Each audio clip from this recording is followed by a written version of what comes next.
یہ زندگی اللہ کی طرف سے ایک امانت ہے، اور ہر امانت کے حوالے سے دنیا میں ایک انسان دوسرے انسان سے پوچھتا ہے کہ اگر کوئی کسی کے پاس اپنی چیز امانت رکھوا دے تو بعد میں اس سے مطالبہ بھی کیا جاتا ہے اور اس سے اپنے امانت کے حوالے سے پوچھا بھی جاتا ہے۔ ایسے ہی اللہ تبارک و تعالی نے مجھے اور آپ کو جو ایک مختصر سی زندگی دی ہے، یہ اللہ کی طرف سے امانت ہے۔ ہم اس کو گزارنے کے بعد جب اللہ کے پاس جائیں گے تو حق تعالیٰ نے اس زندگی کے حوالے سے، اس امانت کے حوالے سے سوال مجھ سے بھی کرنا ہے اور آپ سے بھی کرنا ہے کہ بتاؤ میری اس دی ہوئی امانت اور اس چیز کو آپ نے کس انداز سے استعمال کیا ہے۔ اس دنیاوی زندگی میں انسان کے گزارنے کے دو قسم کے حالات اور انداز ہوا کرتے ہیں، ایک دکھ درد مصیبت کی زندگی اور دوسرا خوشحالی اور آسانی کی زندگی۔ زندگی کے گزرنے کے یہی دو انداز ہیں،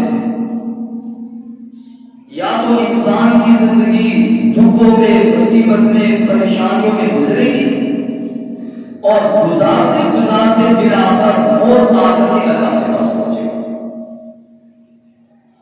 اور یا پھر اللہ تبارک و تعالیٰ اسے دنیا میں آسانی، خوشحالی، فراغت، مال و دولت کی نعمت اسے عطا کر کے عیش و عشرت کی انجوائے کی زندگی اسے دیتا ہے، اس کی زندگی بھی بلا ختم ہو کر کے اللہ کے پاس لوٹ کر کے جائے گا تو اللہ نے اس سے بھی وہی سوال کرنا ہے۔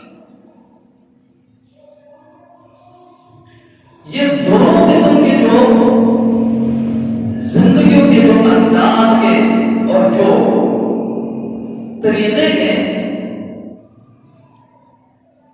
یہ ہر انسان کی زندگی میں ہوا کرتے ہیں،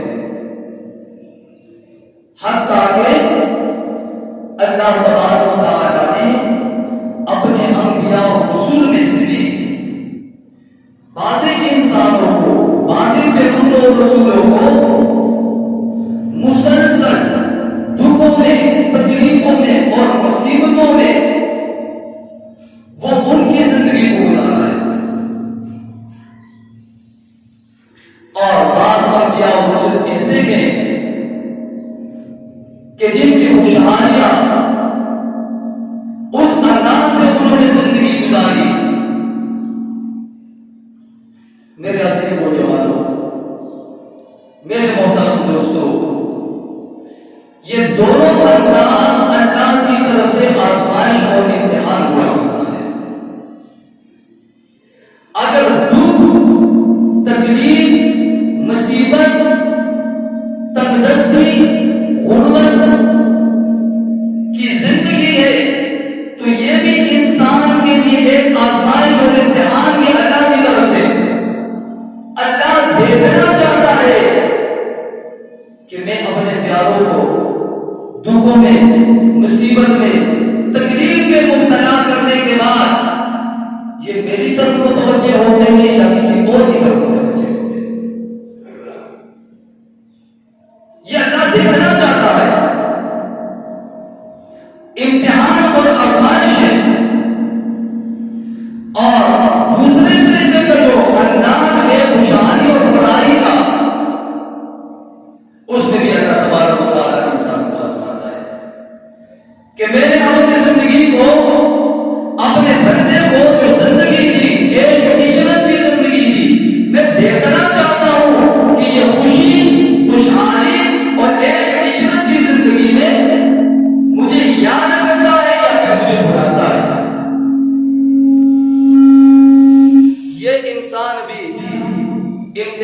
اندر کے اور دکھوں اور مصیبتوں والا انسان بھی امتحان کے اندر پڑا ہوا ہے۔ عزیز نوجوانوں اور غیرت مند مسلمانوں،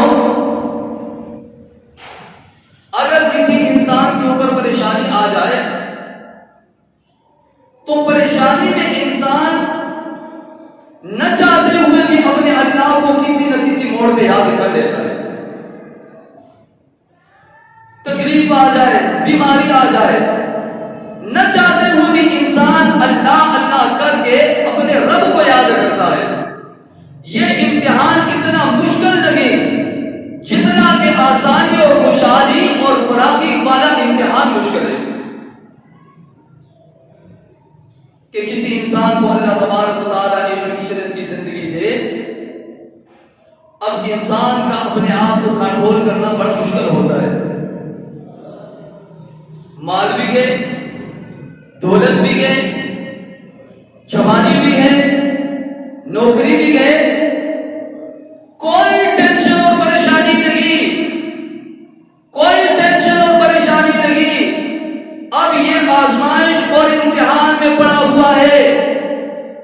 اس امتحان میں پاس ہونا، اس موقع پہ ایک انسان اپنے رب کی طرف متوجہ ہو جائے اور خوشحالی میں اپنے اللہ کو یاد کر دے، اس امتحان میں کامیاب ہونے والا سب سے اصل کامیاب ترین انسان ہوگا۔ مصیبت میں تو ہر انسان جو ہے وہ اللہ کو یاد ہی کر لیتا ہے۔ جوانی یہ بھی امتحان ہے، بڑھاپا یہ بھی امتحان ہے۔ بڑھاپے میں ایک انسان تو اللہ کے سامنے جھک ہی جاتا ہے، لیکن کمال تو یہ ہے میرے دوست کہ جوانی میں وہ اللہ کے سامنے سرکریز ہو جائے۔ وہ ایک بوڑھا انسان جھکا ہوا جا رہا تھا کہیں راستے پر، ایک بچے نے پوچھا بابا جی کیا ڈھونڈ رہے ہو؟ وہ جھکا ہوا تھا، اس کی کمر جھک گئی تھی۔ بڑھاپے میں ایک انسان کی کمر جھک جاتی ہے، وہ جھکتے ہوئے جا رہا تھا۔ بچے نے مذاق میں کہا بابا جی کیا ڈھونڈ رہے ہو؟ بابا جی نے جواب دیا بیٹا جوانی گم ہو چکی ہے، جوانی ڈھونڈ رہا ہوں۔ ایک مرتبہ جوانی آ جائے دوبارہ زندگی بھی لوٹ کر کے نہیں آتی، اس لیے رحمت عالم صلی اللہ علیہ وآلہ وسلم نے فرمایا وہ جوان، وہ انسان جو یسرت کے اندر، آسانی اور خوشحالی کے اندر اور جوانی کے اندر اپنے رب کو راضی کرتا ہے، قیامت کے دن اللہ تبارک و تعالیٰ کے عرش کے سائے کے نیچے میں اللہ تبارک و تعالیٰ اسے جگہ عطا۔ سیدنا ابراہیم خلیل اللہ کو اللہ نے مسلسل دکھوں اور مصیبتوں سے آزمایا۔ قرآن کیا کہتا ہے؟ فرمایا وَإِذِ ابْتَلَىٰ إِبْرَاهِيمَ رَبُّهُ بِكَلِمَاتٍ فَأَتَمَّهُنَّ وَإِذِ ابْتَلَىٰ إِبْرَاهِيمَ رَبُّهُ بِكَلِمَاتٍ فَأَتَمَّهُنَّ قال إني جاعلك للناس إماما۔ سیدنا ابراہیم خلیل اللہ کے حوالے سے حق تعالیٰ نے بیان کیا، دیکھنا میرے پیغمبر کو جسے مسلسل امتحانوں میں میں نے آزمایا ہے، پیدا ہونے کی بدھ پروش اور بدھ پرست انسان کو قوم قبیلے سیدنا ابراہیم کے دشمن بن گئے۔ امتحان، باپ بھی دشمن، اپنے علاقے اور وطن کو چھوڑ کر کے ہجرت کر کے جا رہے، الگ امتحان ہے۔